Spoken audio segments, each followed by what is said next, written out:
Hey, what's going on, everybody? Happy Sunday. It is December 19th, 2021. We are just a few short days out from Christmas. I love that holiday. Welcome to the Humanity Matters show. I am your host, Dr. Philip Fletcher, where we discuss and reflect on faith and philosophy, leadership, and social issues. We want to engage with ideas on what it means to be a free human being and to flourish in this world. So, as always, please take a moment and connect with me on any of the social media outlets, whether that is on Facebook or Twitter or on YouTube.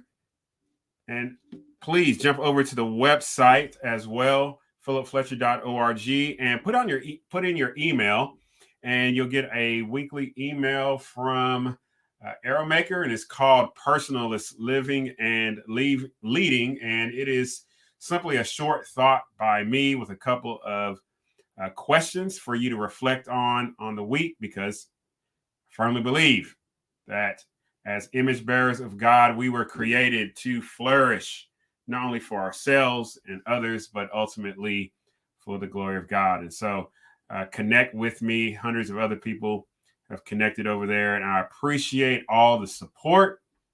And also, you can connect with me over on Patreon if you would like to become a Patreon supporter for as little as $5 per month, and you'll get access to some unique videos, written content, and podcasts that I don't share here on YouTube or here on the Facebook live show. So connect with me as well. So we're going to dig right into it on today.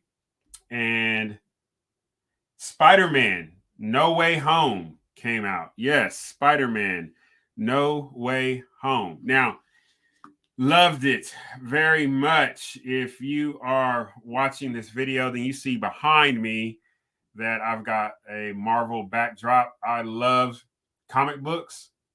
I love the hero narrative, the hero story.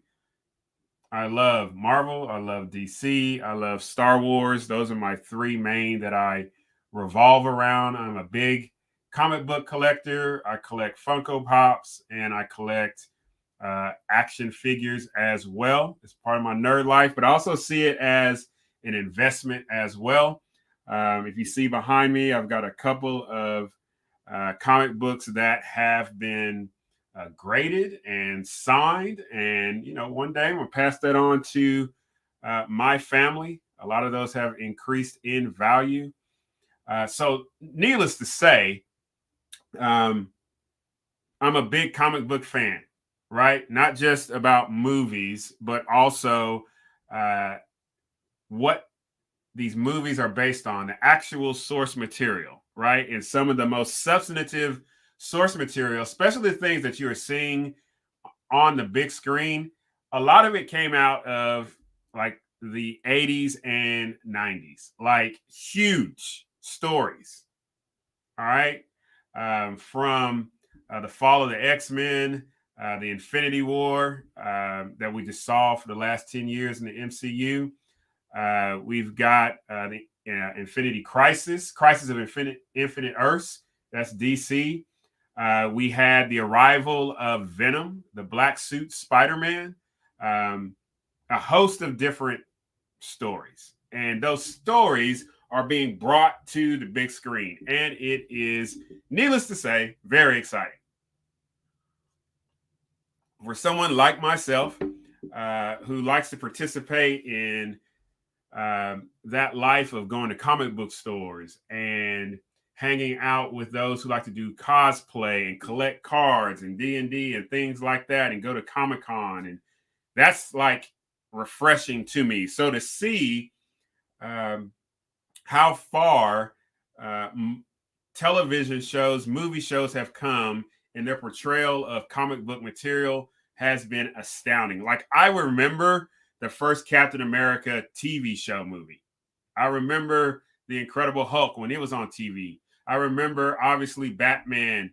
It was in the 60s, but later on. I remember Superman. And then I remember when Christopher Reeve came to the big screen, and you could believe that a man could fly, right?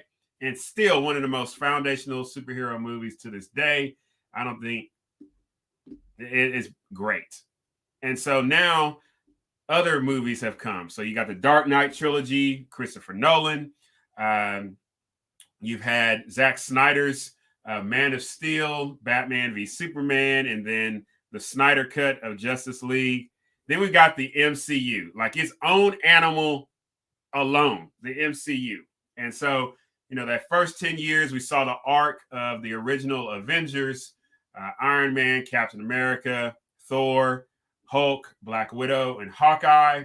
And that went through 3 phases. And now we're in phase 4. And toward the end of phase 3, we got introduced to Spider-Man. Now, Spider-Man was owned or is owned by Sony. All right. And there's a lot of this stuff going on of who owns the rights to what characters. And that's why you see some characters in Marvels and some characters you don't. That's why you see, like in the DC world, while you'll see Batman on the big screen, but you won't see Batman on television, so on and so forth. All that kind of stuff. Needless to say, Spider-Man, the Tom Holland Spider-Man, was introduced in Captain America Civil War.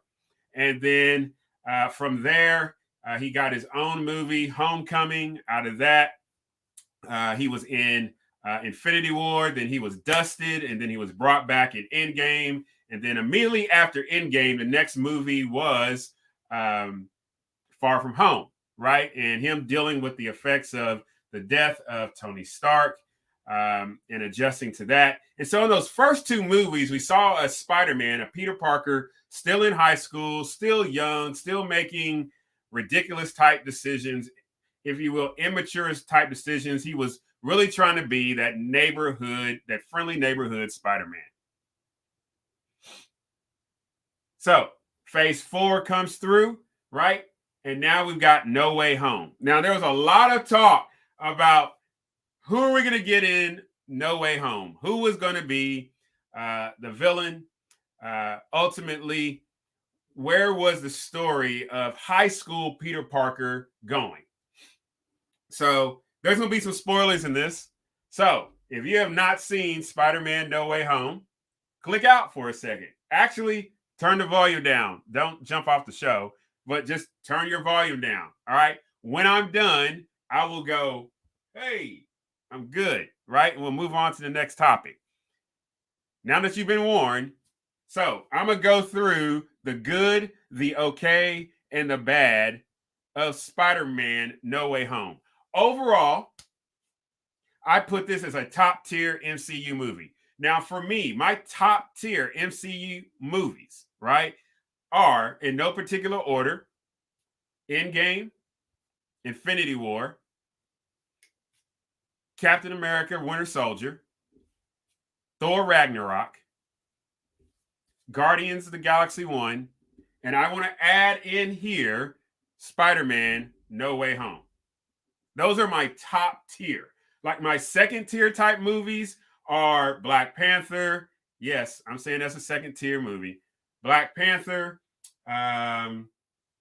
Avengers, the first one, and the second one, Age of Ultron, as well. Iron Man 1 and 2. Those like my second tier type movies. So my first tier, though, like the Mount Rushmore of these MCU movies right now: Endgame, Infinity War, Winter Soldier, the first Guardians, Ragnarok, the last Thor solo movie before this next one that's coming out next year, and then Spider-Man No Way Home.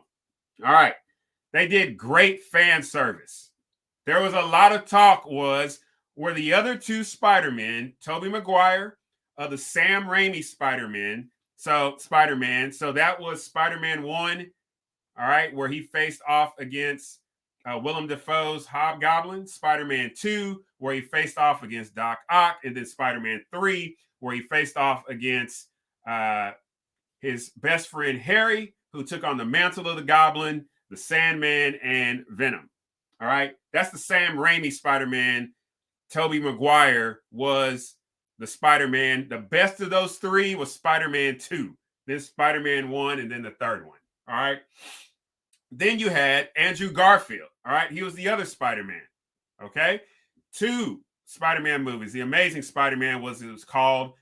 Again, this was looking at Spider-Man in his high school days. The Maguire Spider-Man looked at tail end of high school, moving into adulthood.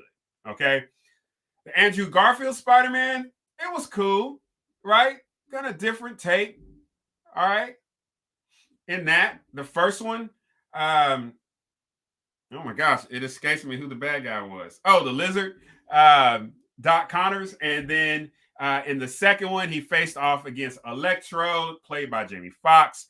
And then again, Harry, his best friend. Well, not necessarily his best friend, his friend, who became the Goblin. And then at the end of it, he faced off against Rhino. And there was supposed to be the introduction of the Sinister Six.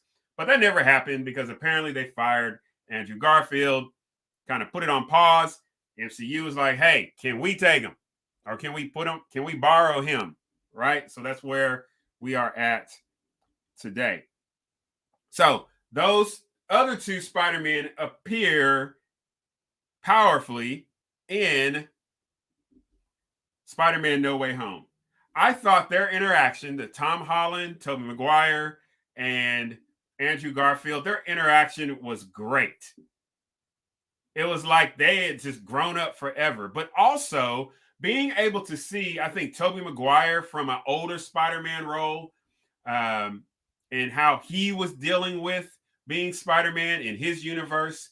Also, we have Andrew Garfield, who was still dealing with loss with the death of Gwen Stacy that happened in the second one, and having that effect on him. But their experiences and how they were able to be alongside Tom Holland's Spider-Man to deal with the problems at hand. Now, the problem at hand was at the end of the second movie, Mysterio, played by Jake Gyllenhaal, he revealed to the world prior to his death that Peter Parker was Spider-Man, or Spider-Man was Peter Parker. And that was blasted all over the world. And so Spider-Man, if you didn't know, is one of the few MCU characters who has an alias, right? And who carries a secret identity. In the MCU, secret identities don't carry as much weight as they do, say, in the DC comics, right? So everybody knows that Iron Man is Tony Stark is Iron Man. People know that Steve Rogers is Captain America. People know about Hawkeye. People don't know that Daredevil and Matt Murdock are the same person. So you've got a few out there who maintain a secret identity. So Spider-Man, being the teenager that he was, maintained a secret identity. He's been exposed to the world. Now he's dealing with the ramifications of that. And so he gets arrested, brought in, facing those particular charges. Hey, fan service, Matt Murdock appears, right? The Matt Murdock Daredevil, who's in the Netflix series. Wow, he's canon. That's what it's called, right? Awesome fan service. So by implication, more than likely, Kingpin is also existing. Now, if you jump over to the Hawkeye series that is going on right now on Disney Plus, you know, last week they showed a picture of Kate Bishop's mom meeting with, we'll say that, Kingpin. Boom. So these worlds are being brought together. Awesome. Moving forward, eventually, Tom Holland moves out kind of take some space with Happy, who was the close assistant to Tony Stark. And he then goes to Doctor Strange. And he goes to Doctor Strange, played by Benedict Cumberbatch, asking his help to do a spell to have people forget that he's Spider-Man. But as Doctor Strange is doing the spell, he's like, well, hold on a second. What about MJ? What about Ned? What about his Aunt May? And eventually the spell gets messed up. And what begins to happen is it brings to act in the reverse and brings different people from other universes, and this is the multiverse, right? Who know that Spider-Man and Peter Parker are one and the same. And so with that, you have Doc Ock come in. He's the first to appear. You have the Hobgoblin coming in. So Alfred Molina, who plays Doc Ock, he returns. Willem Dafoe, who plays the Goblin, he returns. All the original villain actors who played their respective villains, they all return, and they come into the MCU, or Earth 616. All right, nerding out just a little bit. So this is Earth 616. All right, we got a comment here. What's people talking about? Oh, turn off closed captions. Yes. All right, so going on. So eventually Doctor Strange begins to capture all of the villains, right, under the Sanctum, all right, and they need to send them back. But in sending them back, they're sending them back to, for many of them, their deaths. Now, in Tobey Maguire's Spider-Man, in Andrew Garfield's Spider-Man, Doc Ock dies, the Goblin dies, the Sandman doesn't die, Electro doesn't die, the Lizard, he doesn't die. So at least two of them, they're going back to their deaths. All right. And Tom Holland is not comfortable with that. Him and Doctor Strange, they get into a conflict in the Mirrorverse. Spider-Man, using science over magic, traps Doctor Strange in the Mirrorverse, right? A series of events happen where he tries to help the villains. It turns outside because Hobgoblin, Willem Dafoe, plays Aunt May. In doing so, Tom Holland is played. A battle happens at Happy's place, and eventually, sadly, Aunt May dies. Powerful scene. Powerful scene. Kind of reminiscent of when Uncle Ben dies in Tobey Maguire's Spider-Man. We don't see Uncle Ben dying in Andrew Garfield's universe, but that same important statement, with great power comes great responsibility, is offered. Very powerful scene. I was very convinced of Tom Holland's acting in that scene. So moving forward, a great fight ensues, actually, too, prior to that, between Tom Holland's Spider-Man and Willem Dafoe's Goblin. Like, this is grown-up Spider-Man fighting now. Like, this is some grown-up fighting. Some of the best combat hand-to-hand that I've seen with a Spider-Man in regards to his villain. Fast forward, Ned has Doctor Strange's sling ring. Now, if you're familiar with MCU and Doctor Strange, he has this sling ring which opens up portals, and he can move others from one environment to the next. Okay. So Ned does this, and he's focusing on find Peter Parker, find Peter Parker. A portal opens up. There's a Spider-Man that comes through the portal. He takes off his mask. It's Andrew Garfield. Like, complete geek out in the theater. I was geeking out. I was like, dang it, they pulled it off. Like, for real. And then MJ is like, no, you need to try it again. Or they was like, prove it. And he, sticks to the wall. He walks on the wall. He shoots webs. Got it. They try to open it again, and a guy walks through. Wow, it's Tobey Maguire. A lot older, a lot more mature. he comes through, Spider-Man. So we've got fan service again. They brought both of these actors into the MCU, right? After months of doing their thing, of denying, and we know why MCU, Kevin Feige, they run a tight ship over there with the mouse. Needless to say, awesome. They finally all three get together, right? There's some great discussions about, figuring out why does Tobey Maguire shoot webbing out naturally versus Tom Holland Spider-Man, Peter will say that Spider-Man 1 and Tobey is Spider-Man 1, Andrew Garfield is Spider-Man 2, Holland is 3, right? So 2 and 3 are looking at 1 like, really? We shoot ours out like with cartridges. And they're like, how do you produce it? Does it shoot out everywhere? It was great banter, right?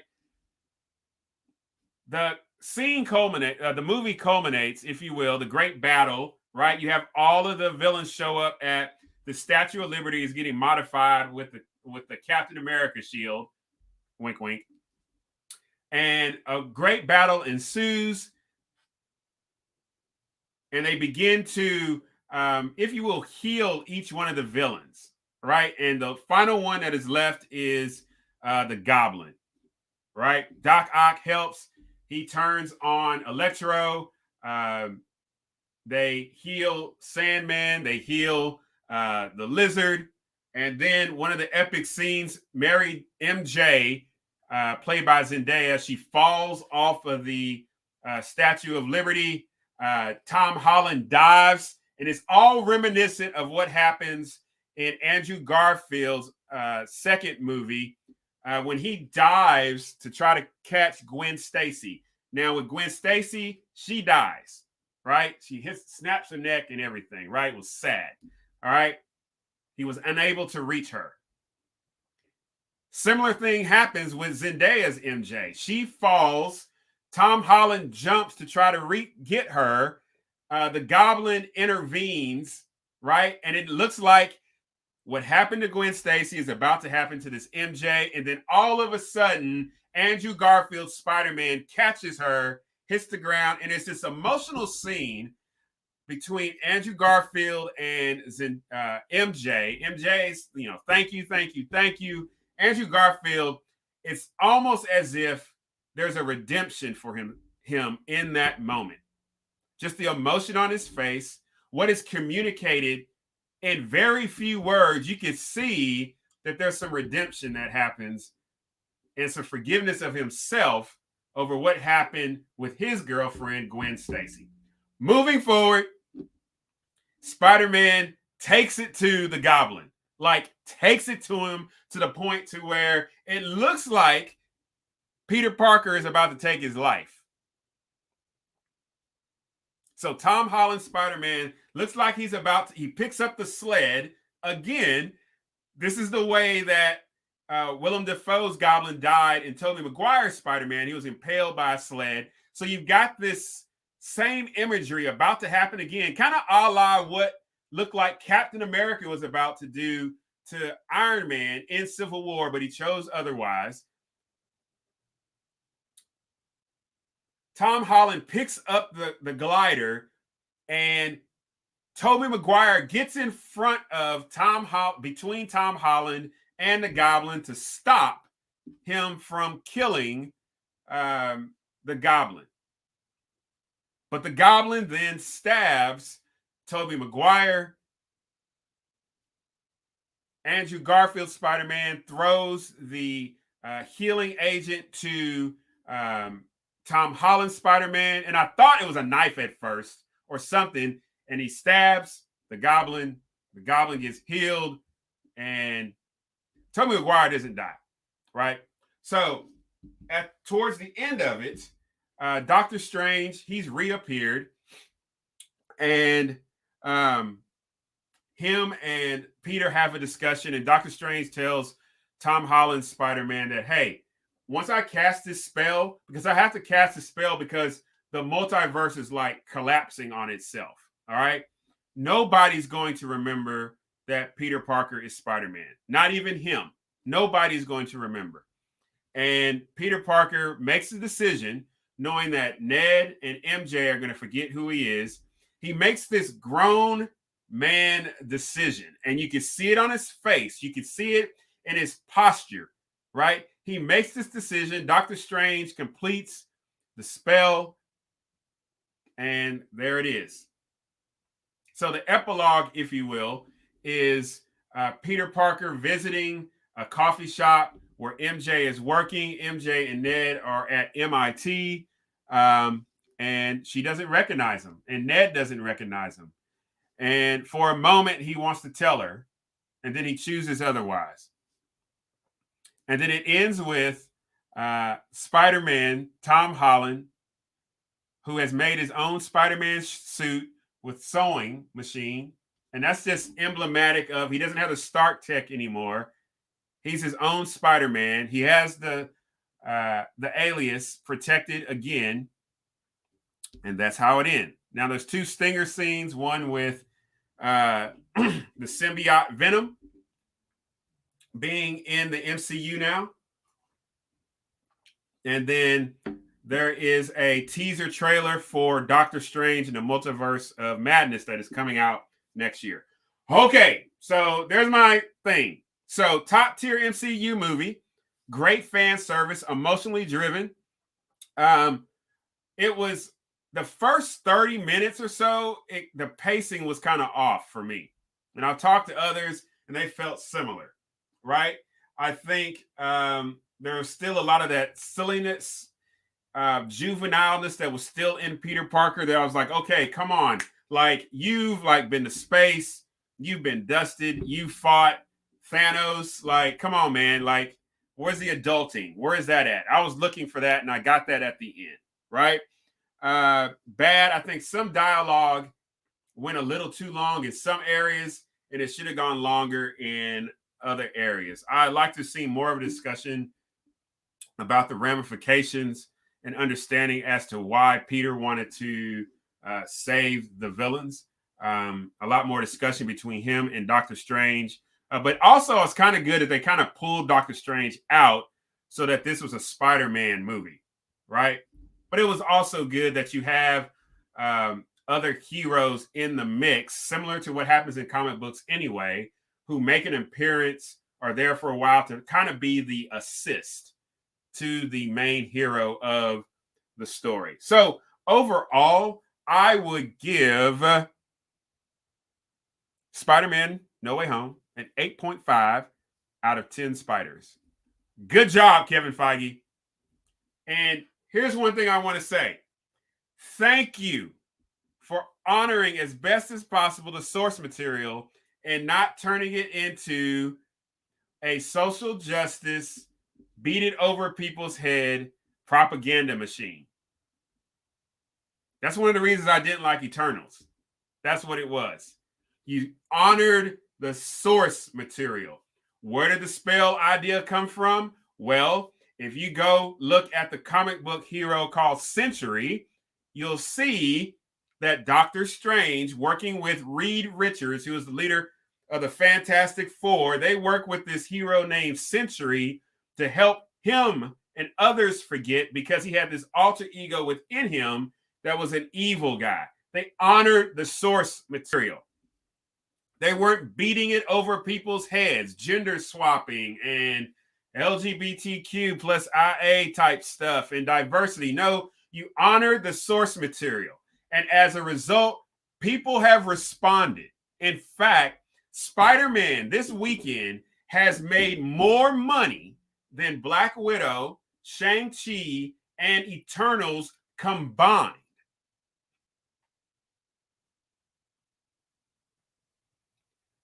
Black Widow, Shang-Chi, and Eternals had one common thing. They were pushing an agenda, really ignoring source material. And the ticket sales showed. But when you honor the source material, you have millions, I promise you, millions of individuals like myself who've grown up on this stuff, who have the source material, if you will. They have the the Bible, if you will, and we look at it, yes, that looks like a Peter Parker. Yes, yes, got it. Good job. In fact, I'm going to turn around and I'm going to go see it again. Yes, I am.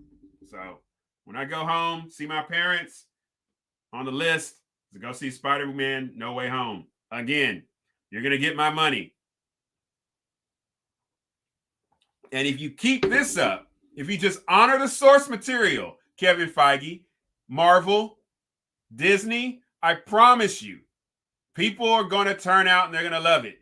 But if you trash it and you try to do some cultural Marxism and do away with what is historical, like you did with Star Wars, like you continue to do with some of the MCU movies now in Phase 4, it's going to drop off, y'all.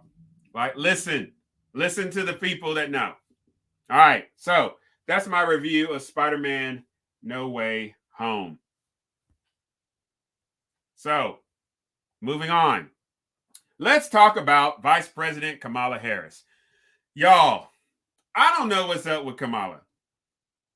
Actually, I do. Vice President Kamala Harris, President Joe Biden, their leadership is poor, inept. So recently, Vice President Kamala Harris appeared on Charlemagne the God show. Now, Charlemagne the God, he's a DJ turned personality, and he interviewed Joe Biden back in the day. And on Charlemagne the God show, Joe Biden had told Charlemagne the God in his closing that if you don't vote for him, then you ain't black.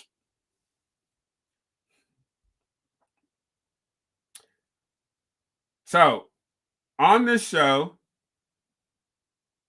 Charlemagne the God is, in the context, is asking about this Build Back Better bill that is stalled. And a lot of it is stalled because of Kirsten Gillibrand of Arizona and Senator Joe Manchin of West Virginia. And they say it's like ridiculous, to which I agree, but that's a whole other episode. Anyways, so we're going to play the audio from this, and here's what happens. President of this country, is it Joe Biden or Joe Manchin?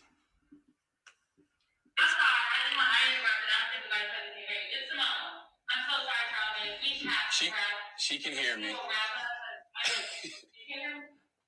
Can you hear me now? Can you hear me, Madam Vice President? You got a rap? Oh. So I'm sorry to interrupt.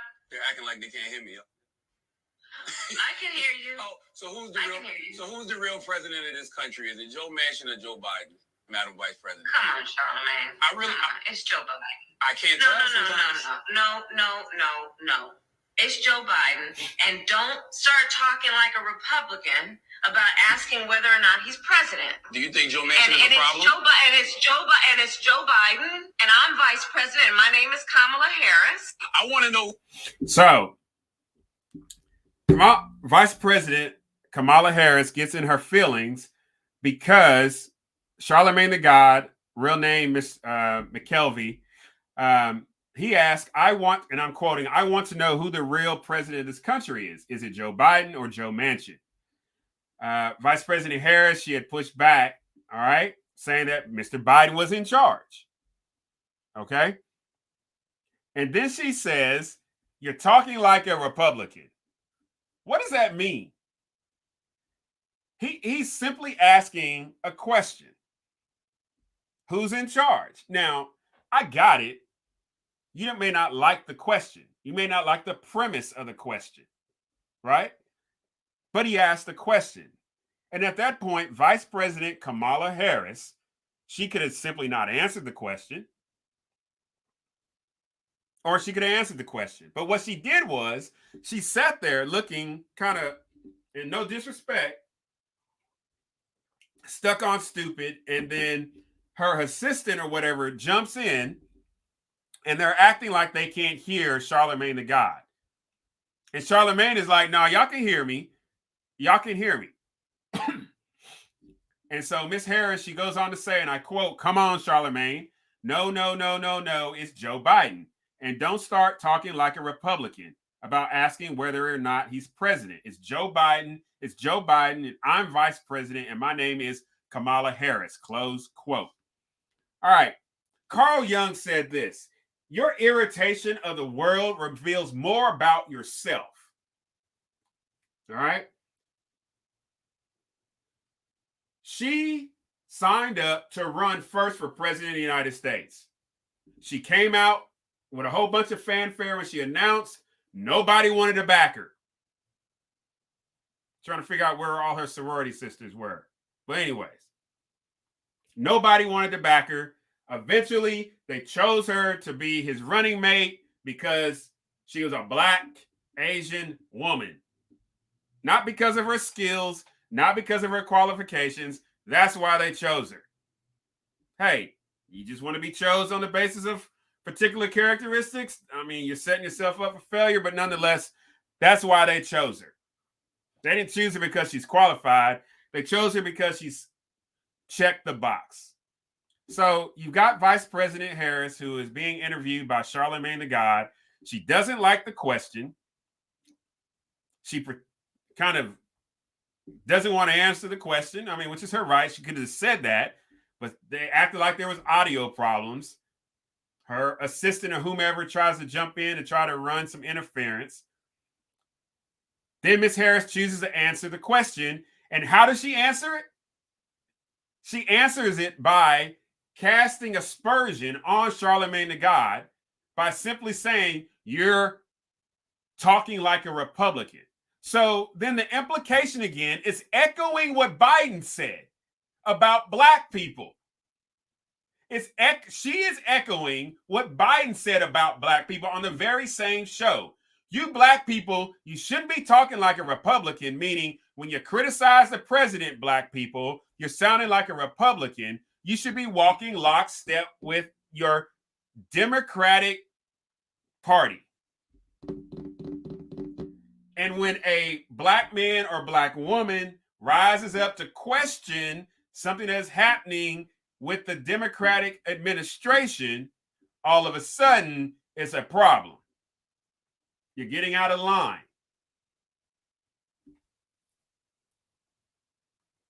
The second thing is this: anytime, if you've got a boss, if you've got a religious leader who has to assert their position, right?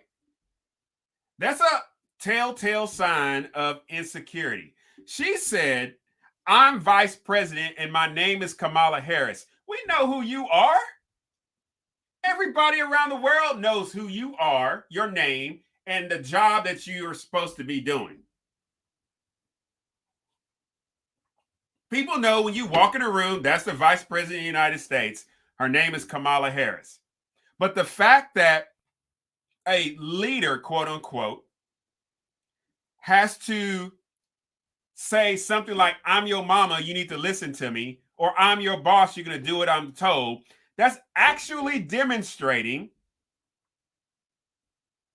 that your ability to influence people through your example or through a morally persuasive argument is severely lacking. And all that you could use, you defaulted to a position of authoritarianism.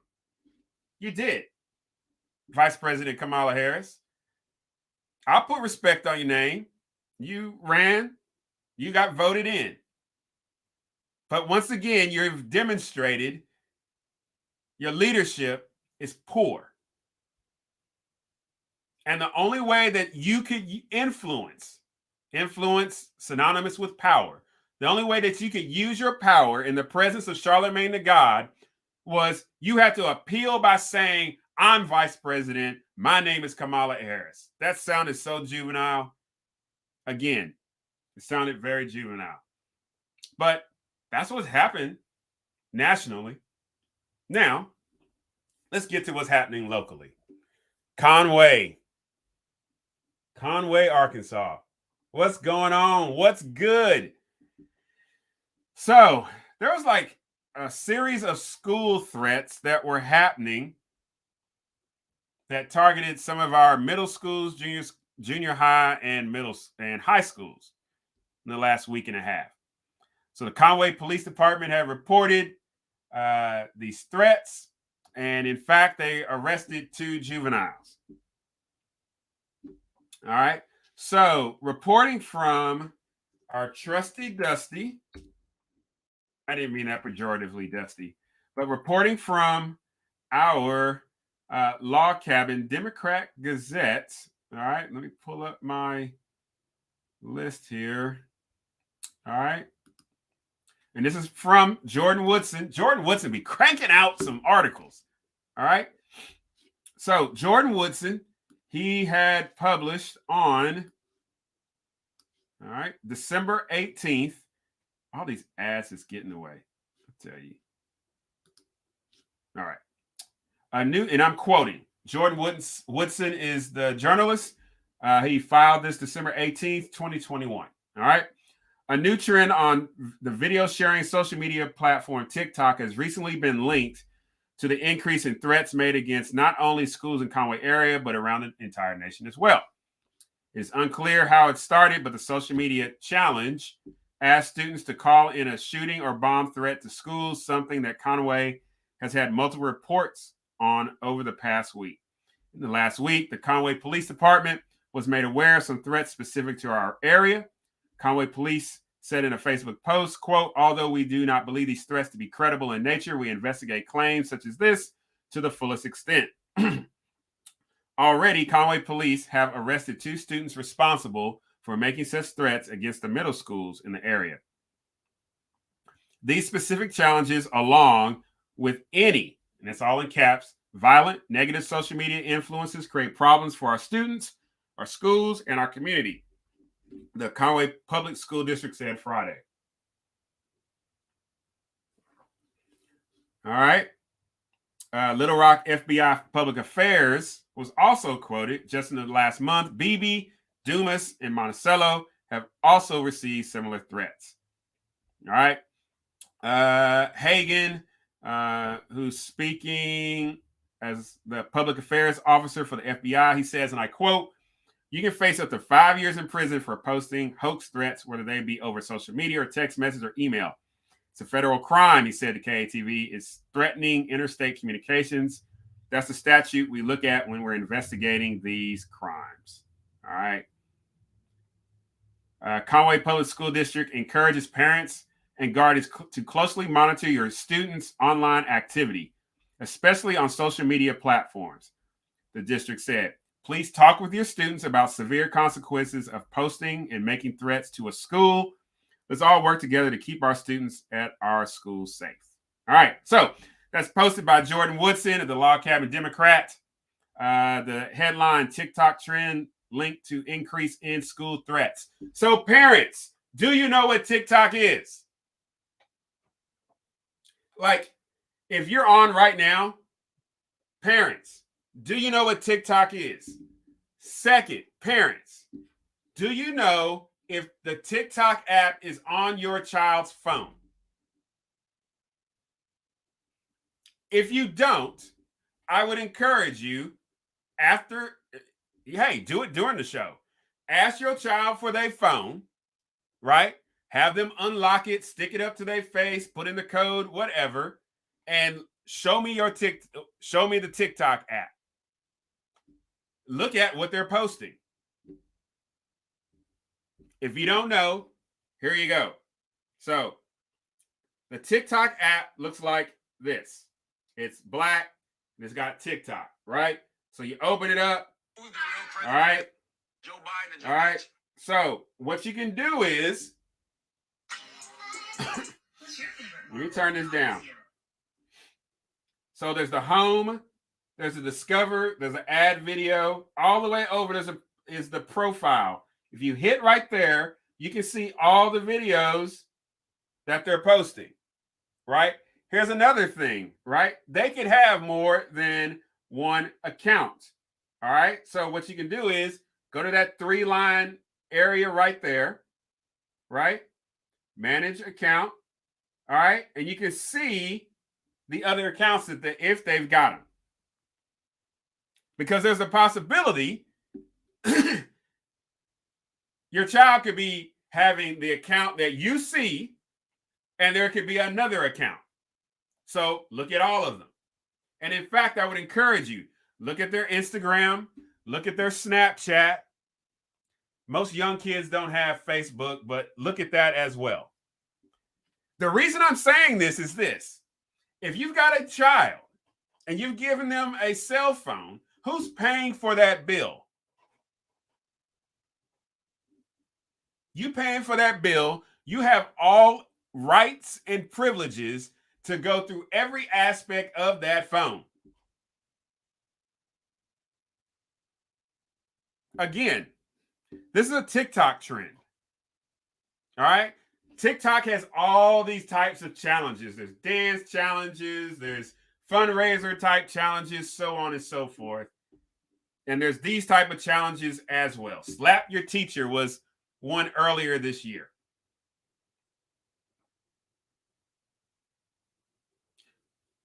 One of the things that we need to pay attention to is this.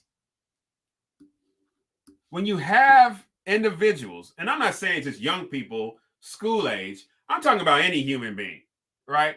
If we have individuals that lack purpose in the real world, they have not been given purpose. They have not been told to how to discover what their purpose is. They can go into the fake world, if you will. We'll just say, AKA the meta, the matrix, and they can find purpose. They can use hashtags. They can look at other videos, see what other people are doing. They're like, hey, I'll do that. Because when I do that, I'm going to get some type of acknowledgement of what I am doing. Likes, comments, shares, duets, so on and so forth. If we are not going to work towards infusing and assisting our children to find purpose in this real world, they're going to go find purpose in this false world. Because the stuff that happens in here is a false world. It's a false world of cropping, of filters, of shape shifting, all types of editing to present yourself a particular way in this world and then receive some type of affirmation. The online world does not translate into the real world. What do I mean? What do I mean? So we have a loss of objectivity. All right. And with this loss, all right, of objectivity, and with this loss of objectivity to find a purpose, people are not doing things that are meaningful, that are building their individual lives up, which then can translate into helping other individuals find meaning through purpose. So the false or technological world, it'll provide a series of behaviors, challenges, but they lack consequences, right? Unless those behaviors are attempted in the real world. Yeah, you may silence your account for 30 days. You may get shadow banned, okay? But these apps are driven by an algorithm. These apps are driven by having people consistently return and use those things. And so the more that we can keep people involved in this false world, they begin to lose a sense of how to conduct themselves in the actual real world. If I do mean emojis at somebody or say, boy, you stupid, you busted, you look busted, there's no 5-year federal law against that. I may just get like, your account's been locked for 30 days. But what can happen is if people get liked if people get built up because they've talked to someone in a particular way, or they've shared something that is not acceptable in the real world, what can happen is when they, if you will, unplug for a moment out of the false world and go back into the real world and then try to do those things that are quote unquote acceptable in the false world and try to do them in the real world, then they're about to face a world of hurt.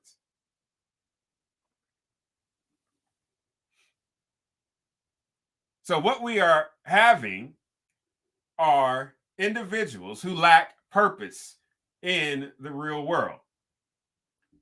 Finding a purpose in the false and then trying to apply it here, it's not going to go well. The problem comes when people try to reconcile these just misaligned purposes. Like, I'm in the real world. I'm getting liked and shared and built up. Why is it not translating out here in the real world? Maybe if I do some of these same things, somebody's going to like it and talk about me. But the fact of the matter is, that's not what's going to happen. What's going to happen is some popo federal agent is going to be coming knocking at your door, talking about Johnny or Jeremy or Janie or Anthony or Dre or Juan. Y'all need to come with us. Since your parents won't search your phones, we'll do it for you. So the positive of this is this, ladies and gentlemen. Parents, fathers, first, be unapologetic. Sit down with your children and say, give me your phone. I pay the bill. I'm going to look through your phone. And if I find anything questionable, we're going to talk about it. Mothers, do the same thing. It would be horrible for you to, the first time you check your phone, your child's phone, is when some law enforcement agent is taking your son or daughter down to juvenile hall. And then you're shook. They go to Sunday school.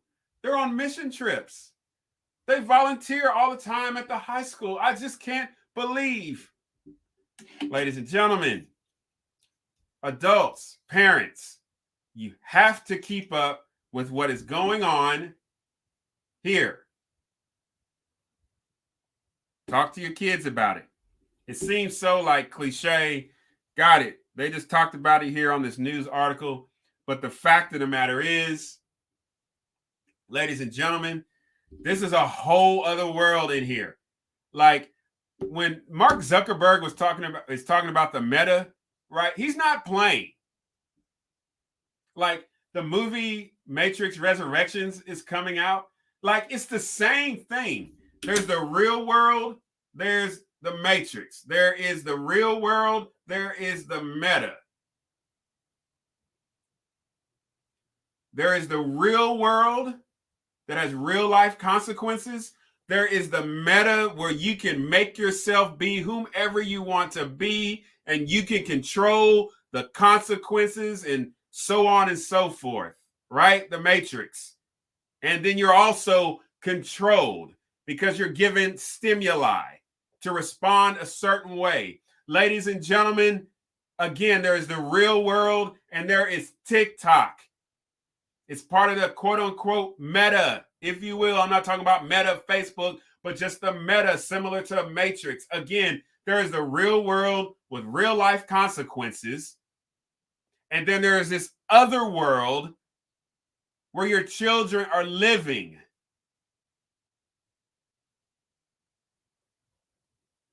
Inspect that world. Interrogate that world. Do not let this be the one that provides purpose to your child. The Matrix provided purpose to everyone that was plugged into it. And if you're not careful, the Meta, the TikToks, the Instagrams, all the other type of social media apps, if we're not going to provide purpose as loving parents to our children, there is a group of people, a corporation who will create something that will integrate your child into that system, and they will give them purpose and meaning. And you'll look up one day and you'll be like, what happened to my child? All righty. So we talked about Spiderman, talked about Vice President Kamala Harris, and we've talked about TikTok. I'm paying attention, Mark Zuckerberg. Paying attention, Twitter, Instagram. Don't let them use you, y'all. Don't let them use you. Don't let them use you. Well, thank you for joining the show today. Hey, this is the final show for the year. It is Christmas time. So there will be no show next 2 Sundays, right? I would encourage you to follow my podcast over on anchor.fm, any other place you get your podcast content, Spotify, Google, iTunes. There'll be content going out on there. And then I will catch you in January. Please subscribe to the website, philipfletcher.org, and you can keep up with some cool new stuff that I have going out. Just some thoughts and reflections to help guide you in your week. It's been a good year. It's going to get better. Don't give in to fear. Live in hope. So be love, be kind, be generous, be courageous. And if we remember to live in hope, we can do the impossible. Take care. God bless. Merry Christmas. And I will see you in 2022. Take care. Hey, if you found something of value, subscribe to the YouTube channel. Find us on Facebook at Dr. Philip Fletcher. Find us on Twitter at Philip Fletcher. And as always, visit us on the website, philipfletcher.org.